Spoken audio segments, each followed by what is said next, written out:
मिन्नी और टिंकू जंगल के किनारे पहुंचे जहां रोशनी बिल्कुल नहीं थी। हवा ठंडी थी और पेड़ों की शाखाएं डरावनी आवाज कर रही थी।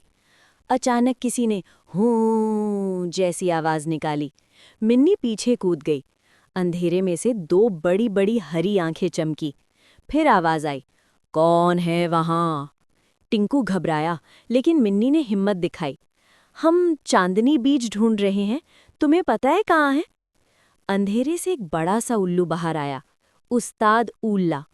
उसने कहा, मुझे नहीं पता कि बीज किसने लिए, पर मैंने कल रात तेज हवा के साथ चमकते हुए छोटे छोटे टुकड़े उड़ते देखे थे, जैसे किसी ने थैली फाड़ दी हो। मिन्नी ने पूछा, वो किस दिशा में उड़ रहे थे? उल्ला ने अपनी चोंच से एक दिशा की ओर इशारा किया, चमकता हुआ झरना। झरने पर पहुंचते ही मिन्नी ने देखा कि पानी नीली चमक से जगमगा रहा है। पानी के पास जमीन पर छोटे छोटे चमकीले कण बिखरे थे, बिल्कुल चांदनी बीज जैसे। लेकिन कुछ गलत था। बीज जमीन पर बिखरे कैसे हो सकते हैं? टिंकू ने कहा, ये तो बीजों का पाउडर है, किसी ने उन बीजों को पीस दिया है। मिन्नी ने आसपास देखा और उसे एक और सुराग मिला, एक बड़ा सा पंजे का निशान, बिल्कुल ताजे मिट्टी में। ये किसी छोटे जानवर का नहीं था, ना ही गिलहरी का। ये निशान किसी बड़े बहादुर लेकिन शरारती जीव का था। मिन्नी की आंखों में चमक आई। ये निशान बोलू भालू के हैं। वो चमकदार चीजें खाता नहीं, बस खेलता है। दोनों बोलू की गुफा की ओर निकल पड़े। गुफा के बाहर बोलू भालू लकड़ियों से कुछ बना रहा था। मिन्नी चिल्लाई, बोलू, क्या तुमने चांदनी बीज लिए हैं? बोलू ने गर्दन खुजाई और बोला, हाँ, लेकिन मैं चुराने नहीं लाया था। मैं उन बीजों से एक चमकदार झूला बनाना चाहता था, लेकिन मुझे नहीं पता था कि बीज इतने नाजुक होते हैं। मेरे हाथ लगते ही पाउडर बन गए। मिन्नी और टिंकू दोनों ने एक दूसरे को देखा। समस्या बड़ी थी।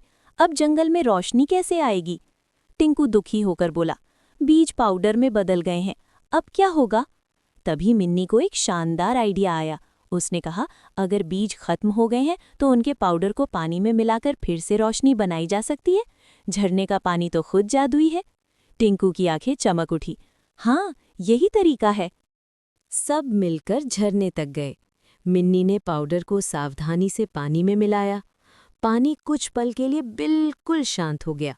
फिर अचानक झरना नीली रोशनी से फट पड़ा, जैसे हजारों तारे टूटकर उसमें गिर पड़े हों। रोशनी की एक लहर जंगल में फैल गई। पेड़ फिर से चमकने लगे, फूल फिर संगीत गाने लगे, और पूरा जादुई जंगल पहले से भी ज्यादा खूबसूरत लगने लगा। टिंकू खुशी से बोला, मिन्नी, तुमने हमारी दुनिया बचा ली। जंगल के सभी जीव मिन्नी के लिए नाचने और गाने लगे। बोलू भालू ने उसे चमकदार पत्तों का ताज पहनाया। उस्ताद उल्ला ने अपनी बड़ी पंखों से हवा करके उसे ठंडक दी, और निब्बू गिलहरी उसके लिए चमकदार कंकड़ लाया। मिन्नी ने पहली बार खुद को एक हीरो जैसा महसूस किया। टिंकू बोला, अब तुम घर लौट सकती हो, लेकिन याद रखना, ये दुनिया हमेशा तुम्हारे लिए खुली रहेगी। उसने अपनी छड़ी घुमाई, पर अगले ही पल मिन्नी फिर अपने मोहल्ले की छत पर थी। सुबह होने को थी। मोहल्ले वाले जाग रहे थे। सबको लगा कि मिन्नी रात भर सोई होगी। किसी को क्या पता कि उसने एक पूरी जादुई रात जी ली थी। मिन्नी चुपचाप मुस्कुराई। उसकी नीली आंखें पहले से भी ज्यादा चमक रही थी, और शायद वो चमक थोड़ी सी जादुई थी।